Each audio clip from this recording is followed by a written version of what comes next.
Jai Hind Defense Aspirants. It's really an important discussion with founder director Sir Shishir Dikshit, who is an air veteran, and you have already taken many of the sessions of psychology from him. Live videos are also available. And Sir, apart from being a psychology mentor, Sir has authored many articles that you generally find in the newspapers, The Hindu, The Times of India, and many more. सो आज की इस meeting का objective है कि sir से हम ये जाने कि एसएसबी इंटरव्यू, चूंकि सर अब एसएसबी इंटरव्यू पास में है, स्टूडेंट्स के रिटन एग्जाम के रिजल्ट्स आ चुके हैं और बहुत ही ज़बरदस्त तरीके से स्टूडेंट्स तैयारी के लिए जुटना चाहते हैं। अब जब वो तैयारी करते हैं तो डिफरेंट कॉन्सेप्ट्स होते हैं, कई बार सर ये भी होता है कि डिफरेंट आइडियाज़ मन में आते हैं और डिफरेंट चीज़ें वो सुनते हैं। तो सर आपसे मैं सबसे पहला पैरामीटर जानना चाहूँगा कि एसएसबी इंटरव्यू की तैयारी के दौरान स्टूडेंट्स को किन-किन इम्पोर्टेंट एस्पेक्ट्स का ध्यान रखना चाहिए? कौन-कौन से ऐसे पैरामीटर्स हैं जो उसकी ग्रूमिंग और उसके रिकमेंडेशन के लिए बहुत ज़रूरी हैं? Yeah, जय Hind to all defence aspirants and congratulations to you because written exam में बहुत अच्छा रिजल्ट हमारा रहा है। Yes sir. और उसमें आपकी जो इंग्लिश की एक उपयोगिता है और उसका जो एक वेटेज है वो काफ़ी इंपॉर्टेंट था। Now when it comes to SSB interview, because it is a purely test of one's personality, it is a not only test of academic, जिसमें सिर्फ रिटन एग्जाम की बात नहीं होती है। यहाँ पे स्टूडेंट्स को होलिस्टिक अप्रोच में उनको let it be physical fitness या उनकी ओरेटरी स्किल्स की बात करें या उनका टाइम मैनेजमेंट की बात करें, गोल सेटिंग की बात करें, जर्नल अवेयरनेस की बात करें, मिलिट्री अवेयरनेस की बात करें, तो यहाँ पे requirement is to prepare with the holistic approach and to make them self-aware about their personality traits, Right. and how to alter their attitude they need to know, and also very importantly they need to know the parameter of selection of Indian Armed Forces, because जब बच्चा India का form fill करता है तो वो army, air force या navy पे टिक करता है। तो मुझे लगता है कि 70-80% कैंडिडेट्स जब वो टिक करते हैं तो वो यूं ही टिक कर देते हैं क्योंकि उनको फॉर्म फिल करना पड़ता है। Right sir. बट इसका जवाब उसका इसकी अकाउंटेबिलिटी जब वो इंटरव्यू के लिए जाते हैं तो डेफिनेटली आईओ उनसे जब पूछता है कि just tell me why you want to join Indian army और why not air force, why not navy, तो एक एक बात की अकाउंटेबिलिटी होनी चाहिए, because you are going to be military leader and उसके लिए अकाउंटेबिलिटी इज इम्परेटिव। साथ में टाइम मैनेजमेंट, जैसा मैंने बताया, बिकॉज अगर टाइम मैनेजमेंट नहीं है इट मीन्स अकाउंटेबिलिटी टाइमिंग की नहीं है। 20 हम सभी के पास 24 आवर्स होते हैं। Yes sir. और अगर आपका टाइम मैनेजमेंट नहीं है it means you are not self disciplined, and इसके साथ बोर्ड कॉम्प्रोमाइज नहीं करेगा, किसी भी लेवल पे कॉम्प्रोमाइज नहीं करेगा। कैंडिडेट्स बहुत सारे आ रहे हैं और खास बात मैं देख रहा हूँ जो एक कॉमन ट्रेंड चला आ रहा है, बिकॉज पोस्ट कोविड हम देख रहे हैं, बिकॉज 11th 12th के स्टूडेंट्स जो आते हैं तो एक कॉमन ऑब्जर्वेशन मेरी है क्लास में जब मैं देखता हूँ, बिकॉज वो जनरली यूट्यूब से पढ़ के आए हैं। Yes sir. और वो ऑनलाइन वाला पढ़ के आए हैं तो बेड में ऐसे बैठ के तैयारी करना, तो मुझे लगता है कि एस्पिरेंट्स कहीं ना कहीं उनसे ये ब्लेंडर हो रही है। बिकॉज आप जेई की तैयारी कर रहे हैं, आप बैंक, एसएससी, रेलवे की तैयारी कर रहे हैं, तो वहाँ पे आप वो यूट्यूब से पढ़ाई कर सकते हैं। But when it comes to Indian arm forces, यहाँ पे इक्वली आपकी फिजिकल फिटनेस, इक्वली आपका सोशल इंटेलिजेंस, आपका social tact, social behaviour, dynamic personality and your effective planning, your effective level of intelligence, these are the imperative traits. इसके साथ board compromise नहीं करेगा। तो मुझे लगता है कि ये सभी तरीके से, बिकॉज जब स्टूडेंट ने रिटन एग्जाम क्वालिफाई किया तो रिटन एग्जाम के साथ साथ उसको एसएसबी इंटरव्यू को उससे ज्यादा फोकस देके करना चाहिए, बिकॉज बच्चे रिटन क्वालिफाई कर लेते हैं, रिटन क्वालिफाई करने के बाद कहीं ना कहीं उनका एक डिमोटिवेशन लेवल होता है कि यार एसएसबी तो बड़ा टफ टेस्ट होता है, कैसे क्वालिफाई करेंगे। मुझे लगता है जो एस्पिरेंट्स इस वीडियो को देख रहे हैं वो उन्होंने जरूर देखा होगा हमारी सक्सेस स्टोरीज, जो सालों से बच्चे कैसे हमारे एस्पिरेंट्स जाते हैं और इतने कम रिकमेंडेशन रेट होने के बाद भी हमारे बच्चे लगातार बैक टू बैक रिकमेंडेशंस लेते हैं। Yes definitely sir. And effective intelligence और इंटेलिजेंस हम इसी तरह से डिफरेंस निकाल भी सकते हैं। एंड सर स्टूडेंट्स के बीच में एक और डिस्कशन रहता है कि चूंकि जो पैरामीटर्स ऑफ सिलेक्शन में जो उनके 3 फेजेस हैं उनमें उनको कई बार लगता है इसमें मैं बहुत अच्छा हूँ और इंटरव्यू में बहुत अच्छा हूँ, या मैं जीटीओ में बहुत अच्छा हूँ, या फिर मेरी साइकोलॉजी के जो आंसर्स हैं वो बहुत ही अच्छे जाते हैं। तो कई बार उन्हें लगता है कि इस एक सेक्शन की बेसिस पे या 2 सेक्शन की बेसिस पे मेरा रिकमेंडेशन और अच्छा होने वाला है। तो सर मैं आपसे जानना चाहूँगा कि तीनों का वेटेज क्या रहता है? अच्छा सवाल आपने पूछा है। वेटेज ऑफ मनसा वाचा एंड कर्मणा। देखिए हाल ही में बोर्ड ने थोड़े चेंजेस भी किए हैं, थोड़े अल्टरेशंस भी किए हैं। बोर्ड मतलब डीआईपीआर ने थोड़े अल्टरेशंस भी किए हैं सिलेक्शन प्रोसेस को लेके। You know the shortage of arm forces officers in arm forces, और बच्चे बहुत सारे जा रहे हैं, क्राउड बहुत सारा जा रहा है, बट कई बार ऐसा होता है कि ज़्यादातर कैंडिडेट्स वो तीनों क्राइटेरिया पे मीट नहीं कर पा रहे हैं। तो यहाँ पे हम एक मिनी कॉन्फ्रेंस करके, अगर कैंडिडेट कहीं एक जगह बॉर्डर लाइन केस भी है या अभी 2 जगह भी बॉर्डर लाइन केस है, तो मुझे लगता है कि कहीं न कहीं अगर कंसिडरेशन हो सकता है बॉर्डर लाइन कैंडिडेट्स को, तो वो कर दिया जाता है। Okay, But certain traits, like, I would like to add here, these are the least trainable traits. Like if you're lacking courage, board इसके साथ कॉम्प्रोमाइज नहीं करेगा। If you are going to join armed forces, especially Indian Army, board social adjustment के level से compromise नहीं करेगा। अगर आप इंडियन एयरफोर्स के लिए जा रहे हैं, तो रैशनल थिंकिंग के साथ साथ आपकी इंटेलेक्ट लेवल से बोर्ड कॉम्प्रोमाइज नहीं करेगा। Because you know as a pilot अगर आप फ्लाई कर रहे हैं 10 किलोमीटर की हाइट पे, और आपको एक कंट्रोलर बोलता है that pigeons to base is इतना, okay, then you have to calculate in the very short span of time, you will have to calculate कि मेरा estimated time of arrival क्या होगा। इसके लिए कैलकुलेशन, आपकी मैथमेटिक्स, बेसिक जो OIR जिसको बोलते हैं, वो लेवल थोड़ा ठीक ठाक होना चाहिए। तो यहाँ पे जब आप इंडियन एयरफोर्स के लिए जा रहे हैं, तो इन चीजों से कॉम्प्रोमाइज नहीं किया जा सकता है। करेज फैक्टर की अगर मैं बात करूं, तो बिल्कुल भी कोई भी बोर्ड कॉम्प्रोमाइज क्यों करेगा, बिकॉज करेज फैक्टर के साथ कॉम्प्रोमाइज नहीं किया जा सकता है। बिकॉज आप हाई ऑक्टेन सिचुएशन पे जाएंगे, बैटल फील्ड पे जाएंगे, आप बॉर्डर लोकेशंस पे जाएंगे जहाँ पे वॉर लाइक सिनेरियो या इन्फिल्ट्रेशन या ऐसी कोई ना कोई वॉर एक्सरसाइज या ड्रिल, सिमुलेटेड एक्सरसाइज, ये सब हमेशा चलती रहती है। तो भारी बम की आवाज या गड़गड़ाहट की आवाज, इन सभी के बीच में आपको जिंदगी गुजारनी होती है। तो मुझे लगता है कि आर्म फोर्सेस में जब आप ऑफिसर कार्डर की बात करते हैं, तो एज अ लीडर आप जाते हैं, और वहां कहीं ना कहीं आपकी पर्सनैलिटी से ये रिफ्लेक्ट होके आना चाहिए कि डेफिनेटली आपके अंदर वो डिजायरेबल ट्रेड्स हैं as per the parameter of selection जो आर्म फोर्सेस को चाहिए होते हैं। Definitely sir. एंड इसीलिए ये तीनों फेजेस बहुत ही इंपॉर्टेंट है एंड एक स्टूडेंट को ध्यान में रखना चाहिए कि तीनों फेजेस में पूरा ध्यान दिया जाए। साथ ही साथ sir as a psychology mentor आप क्या सजेस्ट करना चाहेंगे? क्योंकि कंप्लीट बैटरी टेस्ट है, काफ़ी सारे टेस्ट होते हैं साइकोलॉजी में, PPNDT, then TAT, then SRT, WAT, SDT. So sir किस तरह से इन सभी टेस्ट के बाद एक फाइनल कंक्लूजन पे हम पहुंचते हैं? क्योंकि साइकोलॉजी सब्जेक्ट अपने आप में बहुत ही रिसर्च ओरिएंटेड सब्जेक्ट है, तो किस तरह से सर एक साइकोलॉजिकली हम एक कैंडिडेट को कह सकते हैं कि ही इज फिट? जब डिपार्टमेंट ऑफ साइकोलॉजी की बात करते हैं, तो ये जो भी टेक्निक्स ली गई हैं, जो भी डीआईपीआर ने टेक्निक्स ली हैं, जिसमें आपका थेमेटिक परसेप्शन टेस्ट हो गया, वर्ड एसोसिएशन टेस्ट है, सिचुएशन रिएक्शन टेस्ट है, and self description test, these are the 4 batteries of the psychological series. Right sir. ये डिपार्टमेंट ऑफ साइकोलॉजी से इवॉल्व की गई हैं, डिराइव करी गई हैं। जब हम टीएटी की बात करते हैं, तो ये मेन टेस्ट हो जाता है एसएसबी इंटरव्यू में। जब हम डब्ल्यूएटी एसआरटी की बात करते हैं, तो ये कंफर्मेटरी सीरीज हो जाती है। जब हम सेल्फ डिस्क्रिप्शन टेस्ट की बात करते हैं, तो उसको कंक्लूसिव टेस्ट बोलते हैं। कहीं ना कहीं ये आपके unconscious and minutely subconscious state of mind का टेस्ट होता है, अगर हम थेमेटिक परसेप्शन की बात करें। और यहाँ पे सेंसेशन, परसेप्शन एंड इमेजिनेशन, ये 3 डिपार्टमेंट, 3 फैकल्टीज अलग अलग इवॉल्व होते हैं इस प्रोसेस में, जिसको प्रोजेक्टिव टेक्निक से एक बच्चे को पिक्चर दिखाई जाती है, और वो 4 मिनट में टाइम बाउंड प्रैक्टिस में अपनी स्टोरी को लिखता है। और वहां से हम कैंडिडेट के बारे में एक उसका माइंडसेट क्या है, वो हम डिराइव कर लेते हैं, असेस कर लेते हैं as per the parameter format of the selection process, जिसमें हमने 15 ऑफिसर लाइक क्वालिटीज को रखा हुआ है।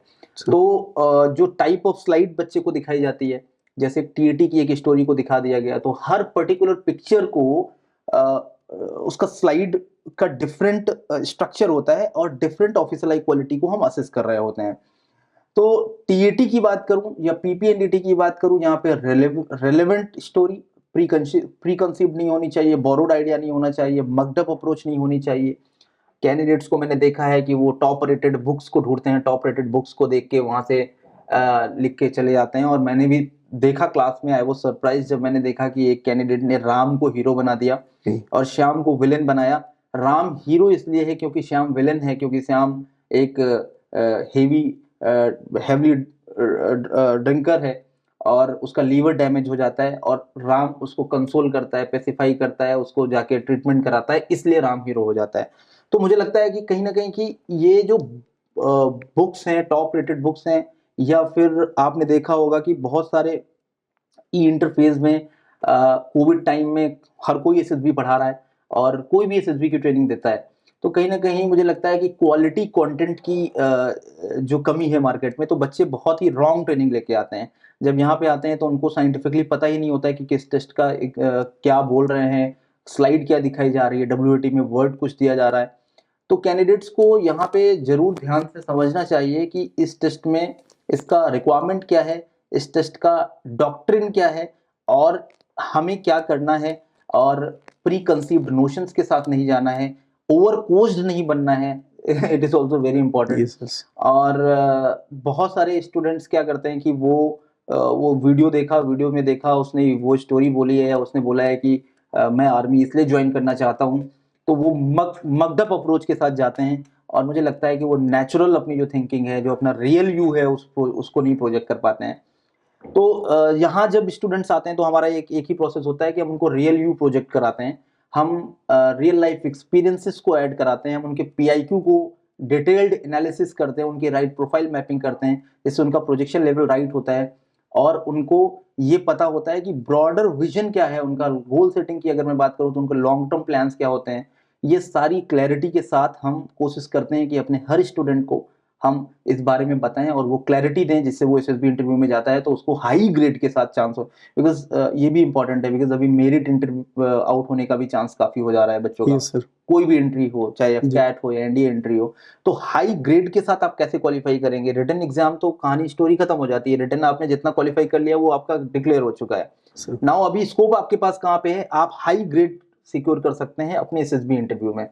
तो यहाँ पे रिक्वायरमेंट ये है कि आप हाई ग्रेड के लिए आपको होलिस्टिक अप्रोच में ट्रेनिंग इंपॉर्टेंट है, चाहे वो जीटीओ ग्राउंड हो तो जीटीओ ग्राउंड में आप सारे ऑब्स्टिकल करें। जब सेंचुरियन डिफेंस एकेडमी में स्टूडेंट आता है तो वो जीओआर हो या इंडिविजुअल ऑब्स्टिकल हो या फिर पीजीटी या एचजीटी या एफजीटी या कमांड टास्क की मल्टीपल प्रैक्टिस हो, वो सारे स्टूडेंट्स मल्टीपल टाइम कर लेते हैं। तो ये सबसे ज्यादा उनको एक्स्ट्रा एज देता है। जब वो एसएसबी में जाते हैं तो उनको लगता है कि वो सारे चैलेंजेस को मीट कर चुके हैं और सेम हाइट्स पे सेम स्ट्रक्चर रेप्लिका जैसे एसएसबी में है, हमने वही कोशिश करी अपने लार्जेस्ट जीटीओ ग्राउंड में बनाने की। Yes. और उनके रिजल्ट सामने हैं, सारे स्टूडेंट्स देखते भी हैं। तो ये सारी बातें जरूरी हैं, मतलब not only it's not about preparing for your psychology, but तीनों बातों में। जब पर्सनल इंटरव्यू की बात करें तो पर्सनल इंटरव्यू में इतनी प्रैक्टिस यहाँ पे स्टूडेंट्स की हो जाती है, हम करा देते हैं कि उसके सारे डाउट्स क्लियर हो जाते हैं, असेसमेंट उसको सारा मिल जाता है। ओरिटरी स्किल इक्वली इंपॉर्टेंट जिसके लिए आप काम करते हैं, Sir. या जनरल अवेयरनेस, मिलिट्री अवेयरनेस की बात हो, उसके लिए हमारे काउंटर पार्ट्स जो हैं वो काम करते हैं। तो बार बार मैं यही बात कहने की कोशिश कर रहा हूँ कि आपको ओवरऑल डेवलपमेंट पे फोकस करना है, सिर्फ एक बात पे नहीं फोकस करना है कि चलिए मैं एसएसबी मेरी आ गई तो मैं अपनी स्टोरीज अच्छी राइटिंग करने की प्रैक्टिस कर लेता हूँ। इसका मतलब आप यहाँ तो अच्छा कर लेंगे बट आप दूसरी जगह लैग कर जाएंगे। और एक अच्छा वॉरियर वही होता है जो जब सिनेरियो होता है तो वो अपनी सही तरीके से सही रणनीति बना के वो जंग के मैदान में उतरता है और सारी चीजों का प्रैक्टिकल करता है। वो यूट्यूब से पढ़ाई नहीं करे, वो सारे ओवरऑल चीजों को देखे और ओवरऑल चीजों को देख के एक बार एक्सपीरियंस करे और उसके बाद फिर वो जब एसएसबी में जाता है तो उसको लगता है कि नहीं मैंने यार ऑलरेडी सब कर लिया है। और अल्टीमेटली बॉटम लाइन ये है कि this is a purely test of personality. Personalities. तो डेफिनेटली जब वो जाएगा तो वो ऑटोमेटिकली उसकी पर्सनैलिटी वहां पे वो शोकेस अपने टैलेंट को कर पाएगा। तो सर अभी इस सिनेरियो में क्या आप रिकमेंड करना चाहेंगे, क्योंकि स्टूडेंट्स जो रिमोट लोकेशंस में हैं वो ऑनलाइन ट्रेनिंग के थ्रू सोचते हैं कि हमें पूरा आइडिया लग जाएगा, लेकिन जैसा डिस्क्रिप्शन को देखते हुए और जैसा अभी आपने बताया कि इसमें इतने सारे फेजेस हैं, इतनी इन डेप्थ एनालिसिस होती है, तो वास्तव में क्या ऑनलाइन माध्यम से क्या इसकी तैयारी कर पाना प्रॉपर तरीके से पॉसिबल हो पाएगा? देखिए आपको पता है कि बहुत सारी कंपनीज हैं, फंडेड कंपनीज हैं जिनके पास उन्होंने इसको रेवेन्यू मॉडल बना दिया है। और मुझे इतराज नहीं है उनके रेवेन्यू मॉडल को बनाने से, बट मैं सभी एस्पिरेंट्स को यहाँ पे बहुत ही काउंसल करना चाहता हूँ और बताना चाहता हूँ कि जेई, बैंक, एसएससी, रेलवे, इन एग्जाम्स की तैयारी जहाँ पे आप मैथ्स, आप अपने जीएस, अपने इंग्लिश को रिटन माध्यम से आप एक ट्रेनिंग कर सकते हैं, जी आप अपने एकेडमिक नॉलेज को बढ़ा सकते हैं, आप कॉम्पिटिटिव एग्जाम्स को क्वालिफाई कर सकते हैं, बट एसएसबी इंटरव्यू की ट्रेनिंग ऑनलाइन कैसे होगी मुझे समझ में नहीं आता। बच्चे कहते हैं कि सर वो जीटीओ के वो छोटे छोटे से वो 3D में दिखा के वीडियोस दिखाते हैं, पता नहीं कैसे करते हैं, आई डोंट नो, बिकॉज ये प्रोसेस कैसे इस मॉडल में कैसे आया, और हर चीज को आप रेवेन्यू मॉडल में नहीं बना सकते। मुझे लगता है एसएसबी इंटरव्यू के लिए आप, एक स्पोर्ट्स प्लेयर की बात करूं, एक एथलीट अच्छा है जब तक वो ग्राउंड पे नहीं जाके दौड़ेगा भागेगा, वो कैसे इंश्योर करेगा कि उसकी रनिंग अच्छी है। अब आप बोले कि डेफिनेटली उसको एक वीडियो गेम दिखा दीजिए जिसमें एक अच्छा एथलीट दौड़ रहा हो, तो वो उसको देख के वो अपने आप को, अपने एनर्जी लेवल को मेंटेन कर लेगा, क्या ऐसा पॉसिबल है? मुझे लगता है डेफिनेटली नहीं नॉट। पॉसिबल है। तो एक अच्छा क्रिकेटर है, आप उसको बोलिए कि वो केवल अच्छा क्रिकेट मैच देख के अपनी क्रिकेटिंग सेंस को डेवलप कर ले, या अपने एबिलिटी या अपने परफॉर्मेंस को एक्सेल कर ले, पॉसिबल नहीं है। एक्शन ओरिएंटेड है। एक्शन ओरिएंटेड है, प्रैक्टिकल ओरिएंटेड है, यहाँ पे Yes, प्रैक्टिकल चाहिए ही चाहिए, एक्सपोजर चाहिए। आप पर्सनल इंटरव्यू कैसे करेंगे, उसको डिब्रीफ कैसे करेंगे, आप उसको आई कांटेक्ट मेंटेन कर रहा है कि नहीं मेंटेन कर रहा है, या कहाँ पे लैग कर रहा है, उसको कैसे आप बताएंगे? उसका एक्सपोजर लेवल ही नहीं होगा, क्योंकि वो 2 साल से वो यूट्यूब से ही तो 11th-12th पढ़ के आया है। राइट। तो बच्चों, यहाँ पे मैं काउंसिल करना चाहता हूँ कि आपको यूट्यूब से सब कुछ नहीं पढ़ सकते आप, और कोशिश करें कि आप, जब यहाँ पे मनसा वाचा कर्मणा तीनों प्रोसेस को इवॉल्व किया गया है, तो डेफिनेटली आप उनका एक बार एक्सपोजर ले लें, और आपको लगता है कि मुझे एक बार ट्रेनिंग जरूर उसको उसके लिए करनी चाहिए, तो आप ऑनलाइन, तो मैं बिल्कुल भी बोलूंगा कि ऑनलाइन में आप वीडियोस देखना बंद कर दें एसएसबी इंटरव्यू के। कोई कहता है कि वो पीआईक्यू फॉर्म का एक सेक्शन ले लेगा, उसका 10 मिनट का वीडियो बना देगा, तो बच्चे देखते हैं उसको। मैं कहता हूं कि जब आप डिफरेंट ट्रेनर से मिलेंगे, ट्रेनर से आप मुलाकात करेंगे, आप उनसे अपनी अपने फीडबैक को लेंगे, और तब उस पर आप वर्क करेंगे, अपने ओरेटरी स्किल्स को स्टेज प्रेजेंटेशन में देंगे, ग्रुप में आप ग्रुप डिस्कशन करेंगे, लेक्चरेट करेंगे क्राउड के सामने, तो डेफिनेटली आपका स्टेज फियर भी दूर होगा, डेफिनेटली आपका जो सोशल एक्सपोजर है वो बढ़ेगा, आपका करेज फैक्टर एक्नॉलेज कर पाएंगे जब आप ग्राउंड पे जाते हैं, जब आप वो कमांडो वॉक पूरा प्रैक्टिस करते हैं, जब आप जीओआर ग्रुप में करते हैं वार क्राई के साथ में। तो मुझे कहीं ना कहीं से ये लगता है कि इसका कोई दूसरा ऑप्शन ऑनलाइन के मीडियम से नहीं हो सकता है। और एक और बात है, मैं ऐड करना चाहता हूँ कि ऑनलाइन में मैंने सिर्फ कोविड टाइम में एक बैच चलाया था, राइट। और उस बैच में भी मेरे 2 रिकमेंडेशंस हैं। उसके बाद मैंने नहीं चलाया ऑनलाइन एसएसबी का, क्योंकि ऑनलाइन एसएसबी में आप सब कुछ नहीं दे सकते।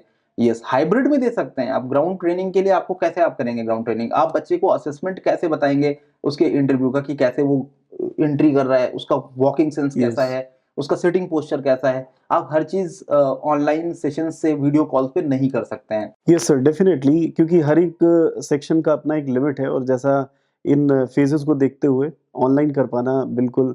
और अभी ऐसी कोई कंडीशन भी नहीं है कि ऑनलाइन किया ही जाए, क्योंकि कोविड केसेस वगैरह अभी नॉर्मल हैं, बाय गॉड ग्रेस ऐसा ही रहे। और सो जिन स्टूडेंट्स को प्रिपेयर करना है, जो भी बच्चे किसी भी कारणवश अगर कोचिंग नहीं आ पाते हैं, अगर वो घर से तैयारी कर रहे हैं, तो उनको अपने पीआईक्यू को एक बार एनालिसिस करनी होगी, उनका जनरल अवेयरनेस उनको वर्क करना होगा, उनको मिलिट्री अवेयरनेस पे इक्वली वर्क करना होगा। अभी क्या चल रहा है, रिसेंट में क्या चल रहा है, इंटरनेशनल लेवल पे क्या चल रहा है, जियो पॉलिटिक्स में क्या हो रहा है, तो डेफिनेटली उनको आर्टिकल रीडिंग के थ्रू अपने लैंग्वेज पे कमांड करनी पड़ेगी।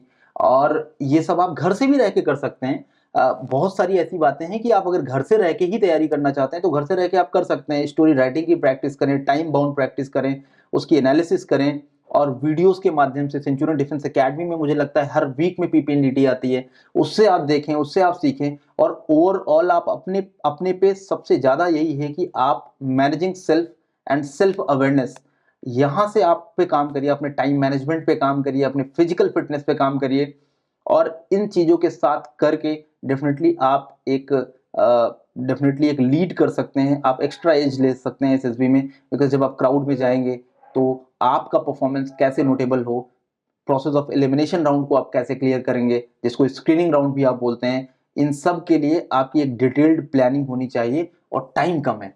क्योंकि यस। जब after declaration of written exam result, मुझे लगता है कि बच्चों के पास हार्डली 2, एनडीए की बात करूं तो 2 महीने का टाइम होगा, 1.5 महीने का टाइम होगा, और पहले से अगर आप काम कर लेंगे तो आपको बाद में एक टाइम मिल जाता है जिसमें आप अपने असेसमेंट पे काम कर पाते हैं, आप अपनी उन क्वालिटीज को एक्सेल कर पाते हैं, उनको इंप्रूव कर पाते हैं। तो ये बहुत ही जरूरी है। बहुत सारे स्टूडेंट्स ये कहते हैं कि मैं 21 डेज का प्रोग्राम बाद में ज्वाइन कर लूंगा और वहीं से एसएसबी चला जाऊंगा। तो मुझे लगता है कि बाद में जब आप 21 डेज में करते हैं तो आपको लगता है कि मेरे लिए टाइम, बहुत सारे स्टूडेंट्स यहाँ आते हैं तो वो ये कहते हैं कि टाइम सर कम है, मुझे लगता है कि मैं 1 महीने पहले और आ जाता। राइट। और सेंचुरियन डिफेंस एकेडमी में हमने इस बात का ध्यान में रखा, हमने इस बात का ध्यान रखा कि हम 21 डेज प्रोग्राम को लॉन्च हमने किया, not for 14 days plan, because 14 days के प्लान में बच्चे को कितनी ट्रेनिंग आप कैसे कराएंगे। हम मॉर्निंग में फिजिकल फिटनेस भी कराते हैं, हम मॉर्निंग में साइकोलॉजी के सेशंस होते हैं, पीपीएनडीटी आपको 3 देने होते हैं, मॉक इंटरव्यूज होते हैं और मल्टीपल टाइम्स आपको जीटीओ ग्राउंड जाना होता है, ओरेटरी स्किल्स के अलग से क्लासेस होते हैं, देन इंटरव्यू टेक्निक्स के क्लासेस होते हैं, तो इंडोर जीटीओ होता है। वो सारा मुझे लगता है जो सीपीएसएस के बच्चे आते हैं वो सीपीएसएस की ट्रेनिंग करते हैं। तो मुझे लगता है कि 21 डेज से कम तो नहीं हो सकता है, बिकॉज एक हॉबी को डेवलप होने में 21 डेज एटलीस्ट लगते हैं। तो ये पर्सनैलिटी टेस्ट है, इसीलिए हमने जो स्ट्रक्चर किया है वो 21 डेज का प्रोग्राम स्ट्रक्चर किया है। सर सीपीएसएस के लिए भी फिजिकली आकर के टेस्ट करना, क्योंकि सीपीएसएस को लेकर के भी स्टूडेंट्स के बीच में मिथ्स रहते हैं, तो मैं चाहूंगा इसके बारे में भी थोड़ा डिटेल में आप बताएं। कंप्यूटराइज्ड पायलट सिलेक्शन सिस्टम, जिसको पहले पीईबीटी कहा जाता था, और अभी ये एक ऑफिसर कार्डर में अगर आप पायलट बनना चाहते हैं, स्पेशली इन इंडियन एयरफोर्स और इंडियन आर्मी, बिकॉज आप आर्मी के लिए भी अगर रिकमेंड होते हैं तो आर्मी के रिकमेंडेशंस के बाद आपसे एक विलिंगनेस या अनविलिंगनेस का फॉर्म दिया जाता है। रिकमेंडेशन के बाद ये पूछा जाता है कि क्या आप आर्मी एविएशन कोर में जाने के लिए इंटरेस्टेड हैं।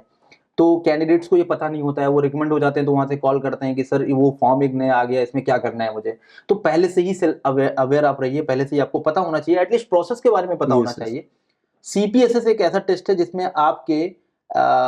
आपके इफिशियंसी को चेक किया जाता है कि एज अ पायलट आप अपने बॉडी, अपने माइंड और अपने थिंकिंग प्रोसेस को कैसे सिंक्रोनाइज करेंगे, एक्शंस को कैसे सिंक्रोनाइज करेंगे, अपनी बॉडी को, अपने एक्शंस को और अपने थॉट प्रोसेस को कैसे सिंक्रोनाइज करेंगे। इसके लिए इस टेस्ट को इवॉल्व किया गया और ये चेक किया गया कि मल्टीपल एक्टिविटीज आप लिमिटेड टाइम फ्रेम में, जब आपको छोटा टाइम मिला तो आप जब आप सोचिए, इमेजिन करिए कि 1400-1500 kmph की स्पीड से वो फाइटर जेट जाता है और उसको स्क्रैम्बल ऑर्डर दे दिया जाता है, तो उसके सामने आरटी कॉल्स तो रहते ही हैं, उसको सामने टारगेट लॉक तो नहीं कर दिया एनिमी एयरक्राफ्ट ने, वो भी देखना होता है। उसको ये भी देखना होता है कि वेदर कंडीशंस कैसे हैं, उसको ये भी देखना होता है कि हमारी सर्विसिबिलिटी एयरक्राफ्ट की कैसी है, उसको 2 वे आरटी कॉन्टैक्ट भी मेंटेन करना होता है, रडार कम्युनिकेशन, रडार का डिस्प्ले भी उसके पास रहता है, और इसके साथ साथ उसका एंजाइटी लेवल भी कितना हाई होता है। Definitely sir. तो यहाँ पे हम ये देखते हैं कि वो फिजिकली मेंटली बैलेंस्ड है या नहीं है, इमोशनली बैलेंस्ड है या नहीं है। तो इसको चेक करने के लिए वो हर तरीके से वो मेंटली अजाइल है कि नहीं है, इसको चेक करने के लिए हमने सीपीएसएस टेस्ट को एक इवॉल्व किया, जिसमें एक रिटन टेस्ट होता है। रिटन टेस्ट के बाद हम उसके कैलकुलेशन और उसके इंटेलेक्ट लेवल को चेक करते हैं, जैसे कम टाइम में वो कैलकुलेट कर पाएगा कि नहीं कर पाएगा,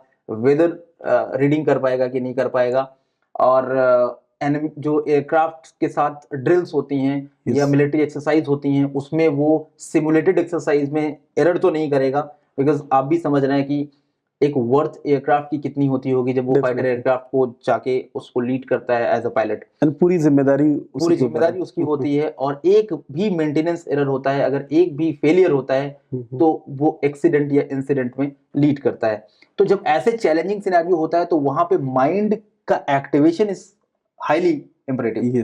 तो इसके लिए सीपीएसएस टेस्ट में ये एक्यूरेसी, ये इफिशियंसी चेक की जाती है एक कैंडिडेट की। इसके लिए सीपीएसएस टेस्ट का पूरा प्रोसीजर सेंचुरियन डिफेंस एकेडमी में, जो भी वहां पे गेम्स में आपको सामने बैठाया जाता है, एक सिमुलेटेड आपको गेम्स दिए जाते हैं जिसमें आपको आपके स्कोर को चेक किया जाता है, हमने वो भी पूरा सेटअप यहाँ पे दिया हुआ है। तो जब इंडियन एयरफोर्स के कैंडिडेट्स आते हैं, एस्पिरेंट्स आते हैं, उनके लिए काफी बेनिफिशियल हो जाता है और वो एक एक्सपोजर ले पाते हैं अपने सीपीएसएस टेस्ट, जो कि लाइफ में सिर्फ एक बार होता है, और वो जब यहाँ पे टेस्ट का एक्सपोजर एक ले लेते हैं तो उनका कॉन्फिडेंस लेवल बढ़ जाता है और मैं समझता हूं कि सीपीएसएस की आप बहुत ज्यादा लेवल चेंज नहीं कर सकते। जी जो कैंडिडेट यहाँ पे अच्छा परफॉर्म नहीं कर पाता वो वहां भी परफॉर्म नहीं कर पाता, जी, बट उसका कॉन्फिडेंस जरूर बिल्डअप हो जाता है, एक अवेयरनेस हो जाती है। एक अवेयरनेस हो जाती है कि वो जॉयस्टिक को पकड़ता है कैसे, उसको गेम्स में कैसे उसको करना है, बजर को कैसे प्रेस होती है तो कैसे उसको बंद करना है। तो इस तरीके से जो लेटेस्ट उन्होंने चेंजेस किए हैं, Yes, sir. जो लेटेस्ट चेंजेस के साथ साथ उसको एक पैटर्न पता चल जाता है। तो सीपीएसएस का एक्सपोजर अगर आप इंडियन एयरफोर्स के लिए जा रहे हैं, फ्लाइंग के लिए जा रहे हैं,